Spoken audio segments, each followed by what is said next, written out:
اور غسل فرض ہونے کی حالت میں ایسی تعویذ چھونا، ایسی انگوٹی چھونا یا پہننا جس پر آیت کریمہ کے حروف مقتطعات لکھے ہوں تو حرام ہے۔ انگوٹھی میں آیتیں بھی رہتی یا پھر تعویذ وغیرہ رہتے جس میں آیتیں وغیرہ لکھی رہتی، فرض کے غسل فرض ہونے کی حالت میں چھونا حرام ہے۔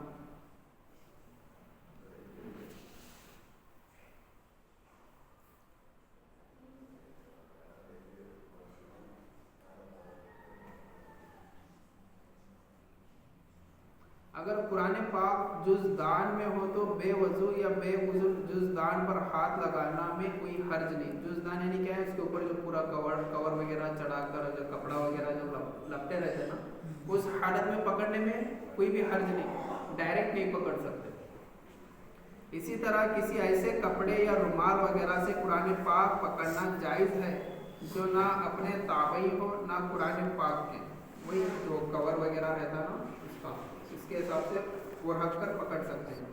کرتے کی آستین دوپٹے کے آنچل سے یہاں تک کہ چادر کا ایک کونا اس کے کھاندے پر ہے تو چادر کے دوسرے کونے سے قرآن پاک کو چھونا حرام ہے کہ یہ سب چیزیں اس کی تعبیر ہیں۔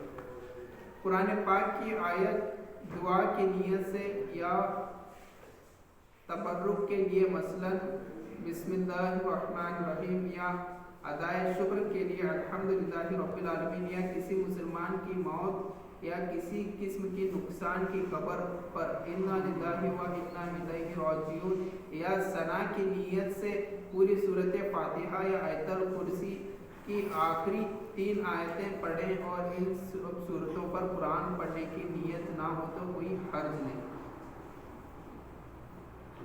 تینوں کل لفظ کل با نیت ثنا پڑھ سکتے ہیں۔ لفظ کل کے ساتھ ثنا کی نیت سے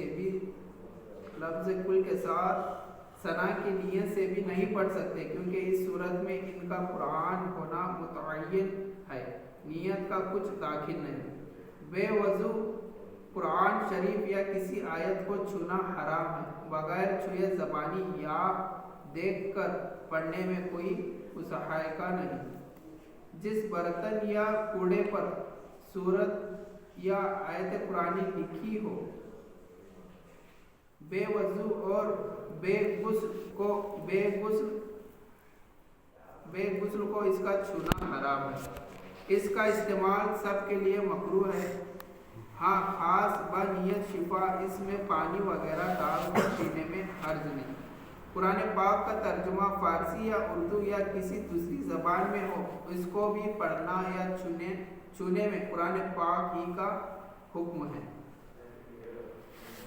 بے وضو دینی کتابیں چھونا، بے وضو یا وہ جس پر غسل فرض ہو ان کو فقہ، تفسیر، حدیث کی کتابوں کا چھونا مکروہ تنزیہی ہے، اور اگر ان کو کسی کپڑے سے چھوا اگرچہ اس کو پہننے یا اوڑھے ہوئے اور تو مصححہ نہیں، یعنی اس کے اوپر کپڑا وغیرہ اگر لپیٹ کر پکڑے ہیں تو مصححہ نہیں، مگر آیت قرآنی یا اس کے ترجمے پر ان کتابوں میں بھی ہاتھ رکھنا حرام ہے۔ وہ کام ہو گیا، اب اسلام ہو